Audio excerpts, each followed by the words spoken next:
मंगलवार को आते हैं उनका ही सौभाग्य माना जाता है।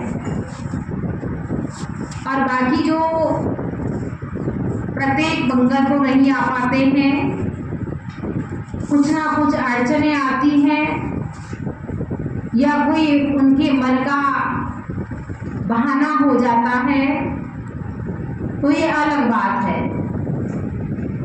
वैसे तो हमारे संतों ने कहा कि कभी गर्मी कभी सर्दी, ये तो कुदरत के नज़ारे हैं और प्यासे वो भी मर जाते हैं जो गंगा के किनारे हैं। तो वास्तव में आपने देखा होगा ये जो ऋतुएं बदल रही हैं,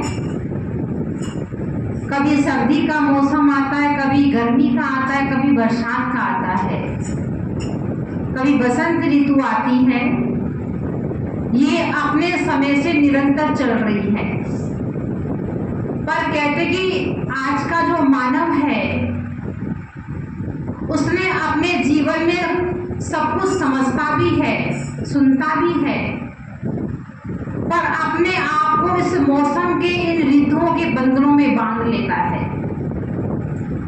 गर्मी का समय आता है तो बहुत गर्मी है, सत्संग में कैसे आए। गर्मी के बाद बरसात का मौसम आता है तो फिर बारिश का प्रारंभ हो जाता है। फिर वो कहते कि बारिश इतनी हो रही है, हम बारिश में कैसे आए।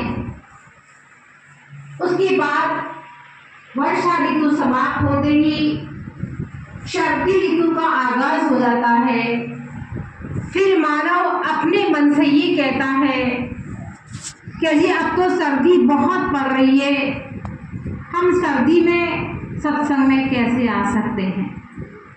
कहने का मेरा भावार्थ, आज के मनुष्य ने अपने आप को ऋतुओं के साथ बांध लिया है और नहीं आने के बहुत से कारण हैं। जैसे आपने देखा होगा, हरिद्वार आप गए, उस हरिद्वार के अंदर पवित्र गंगा मां निरंतर बह रही है। वहां पर गंगा से लाभ कौन उठाता है?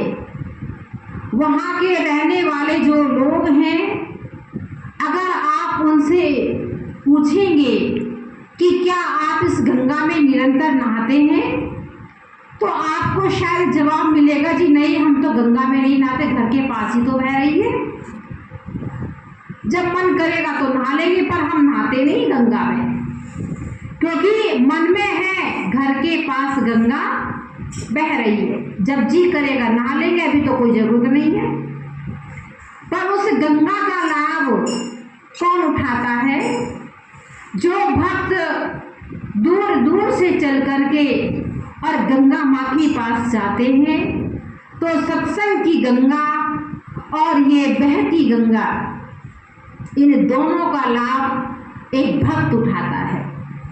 तो कहने का अभिप्राय कि गंगा के पास रहने वाला व्यक्ति भी गंगा से लाभ नहीं उठाता है। ऐसी जो भक्त सत्संग के करीब रहता है, आश्रम के करीब रहता है, वो गुरु दरबार की सेवा से लाभ नहीं उठाता है। वो छोड़ देता है, आज नहीं करेंगे कल कर लेंगे, कल नहीं करेंगे परसों कर लेंगे, पर ये पता नहीं है कि आज कल करते करते हमारा जो बेशकीमती समय है ये संसार की बातों में नष्ट हो रहा है। इसीलिए हमारे संतों ने कहा कि आया है सो जाएगा, राजा रंग फकीर, एक सिंहासन चढ़ चला, एक बना जाए जंजीर। वास्तव में जो संसार में आया है उसे एक दिन जरूर जाना है, पर कैसे जाना है?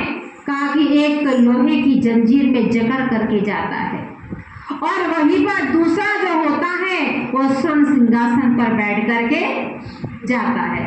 अंतर क्यों है?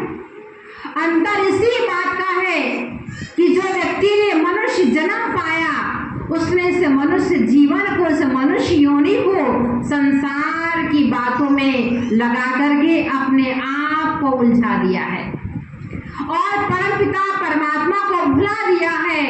तो गीता शास्त्र के अनुसार कि जब व्यक्ति का अंत काल आता है तो व्यक्ति का मन जीवन भर जहाँ